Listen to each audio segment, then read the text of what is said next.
We're coming, we're proud, we're strong, we're loud, and we're going to co-opt. And in fact, I think we're already shaping the debate.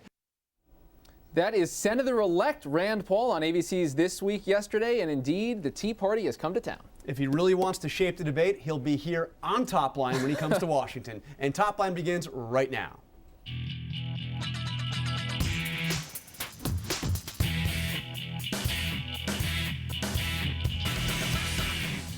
Hello and welcome to ABC News Top Line. I'm Rick Klein. And I'm Jonathan Karl. Every day at noon Eastern, we're right here bringing you the latest in politics. Twitter.com/Rick Klein, Twitter.com/John Karl. John, it is so great to have you back. Welcome back from the campaign trail. It's good. Welcome back from your many travails. What do you got for us today? It's great to be here. Let's start up with lame duck action here. Taxing times. This is issue number one. In fact, you could argue it's the only issue that matters for the lame duck Congress, which will be coming in next week. What to do about the Bush tax cuts. And Rick, all that I'm hearing is that a compromise on this is very likely, that Democrats will swallow the idea of extending the tax cuts for everybody, including the wealthy, but the Republicans will accept something that will be temporary, 2-year extension most likely. But the fascinating part about this is the one group that hates the idea are the House Republicans. They want to go for everything. They want this to be permanent, but guess what? They aren't in charge yet. That's right. Another 6 weeks, and they're still in the minority. In the meantime, the president has been as clear as you can be in public forums that he's going to offer this compromise, that there will be some kind of a temporary extension.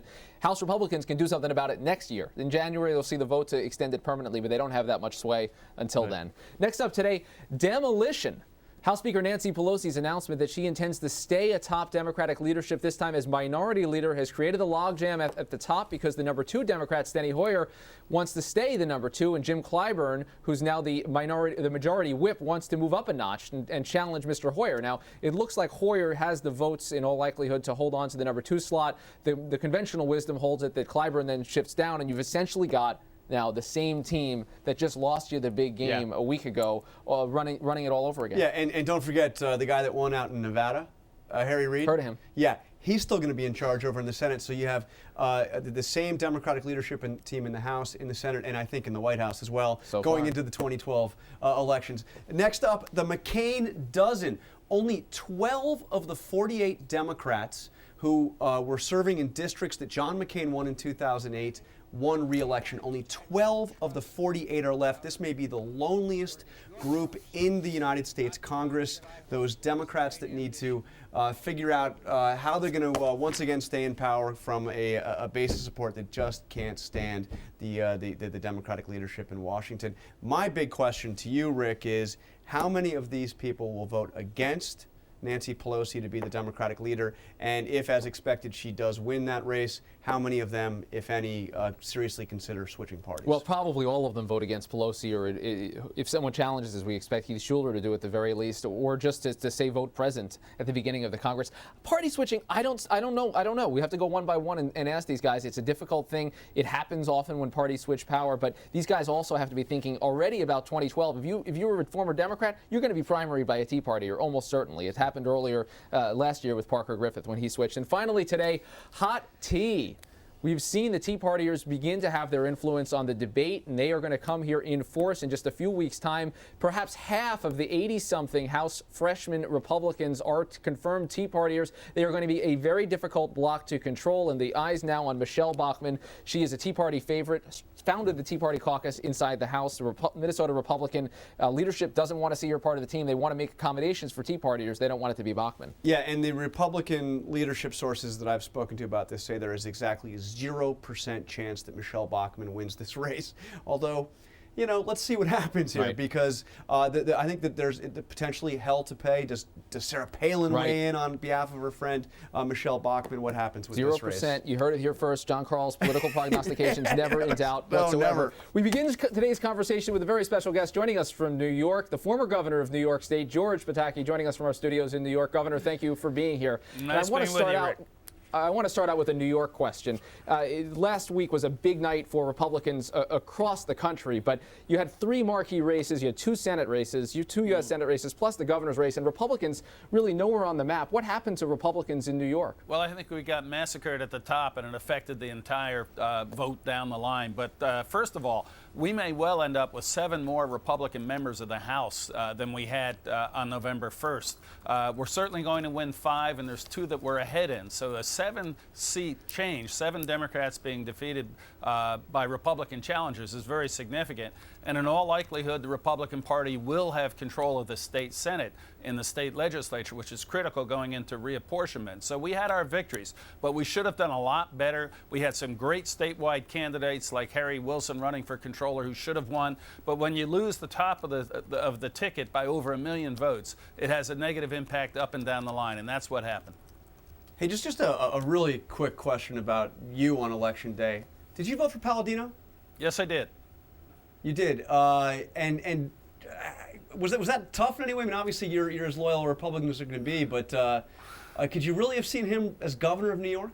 Well, he changed his campaign towards the end, and I looked at it from an issues standpoint. He believed in reducing the size of the government, cutting taxes, reducing the expense and cost of government, and ultimately those are the core philosophy of the Republican Party in my view, so I voted for him. Another factor, by the way, John, I think was very important is I knew that unless we had some strong support at the top for the governor, that it was going to be hard to win races down ballot. So I was hoping that people would come together at the top. Obviously they did not, but we were still able to hold on and win those, in all likelihood, 7 House seats, which is really a historic shift, which we're very proud of. Governor, as you know, those House members are part of this almost record-sized freshman class of Republicans. A good number of them confirmed Tea Partiers. Maybe find some kindred spirits in Mr. Palladino. How does Republican leadership in Washington and the House now need to manage these folks? Do they need to be careful? Do they need to lay down the law with some of them, or do they need to find a way to harness the energy? You know, I don't think you lay down the law and try to harness the people and try to herd them together as though they're some sort of children. There are core principles, and so long as the House Republican leadership adheres to those core principles, and I think they will, respect for the Constitution being the overriding one, the understanding that the private sector creates jobs and you stimulate the private sector by lowering the tax burden, and that the government, when families aren't allowed to spend money they don't have, the government shouldn't be spending money it doesn't have. So I don't think it's going to be as difficult as some of the pundits might think, because I think Boehner and Cantor are very committed to those principles, and if that's the case, then I think we're going to see pretty solid support for a policy agenda from the new majority. But you've been a voice for moderation in the Republican Party for a long time. Is there a risk that this movement, that what's come out of this, pushes the party too far to the right? You start alienating those independents that, you know, so quickly got alienated from Barack Obama? Well, sure, that risk is there, and we saw it in the election results on Tuesday night. Some of the more extreme candidates who got the nomination because of Tea Party support, like in Delaware with Christine O'Donnell, not only lost, but lost big. And I think we have to keep our eye on the ball here, and that is that the American people are giving us an opportunity, a second chance, and they agree with us on limited government, on respect for the Constitution, on stimulating the private sector by lowering the tax burden and getting rid of Obamacare, by the way, which I think is absolutely essential, and I believe that Leader Boehner is going to push to get through. And I think we have an excellent chance to govern successfully, and that's what the independents are looking to see.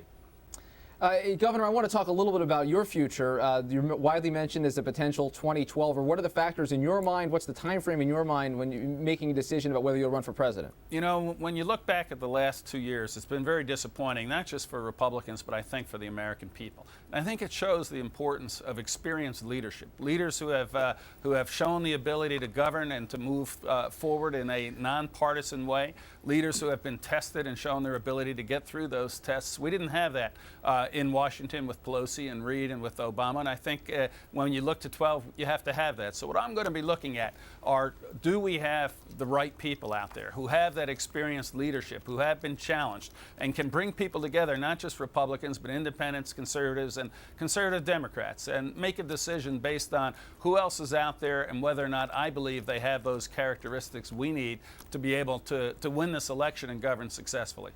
All right, well, you're the former mayor of Peekskill, former governor of the Empire State. That was a challenging job, Mayor of Peekskill, let me assure you. Twice the size of Wasilla. Oh, there you go. But it sounds like you're saying you will take a serious look at running in 2012. I'm certainly not going to rule it out. And I'm going to look at who else is out there, what their background is, what their philosophy and ideas are, and make a decision myself based on not just personal ambition, but a vision for the country. And that vision requires us to win the election, but not just to win the election, but to be able to govern successfully and lead this country successfully after the election is over. Hey, just quickly, you mentioned Wasilla, Sarah Palin. Do you see her as a serious contender for the nomination? Well, Do you certainly. think that Certainly, she's very popular, and if she chooses to run, she would obviously, right from the beginning, be a serious contender. Sure. Could you ever see yourself supporting her for president? It was hard for me to support Carl Palladino, and I did that. So certainly, if the choice is between her and President Obama, I don't think I'd have any difficulty at all in supporting Sarah Palin. Former Governor of New York, George Pataki, we appreciate you coming on and joining us. We'll have you back as decision-making progresses toward 2012. Appreciate it. Thank you. Thank you, Governor.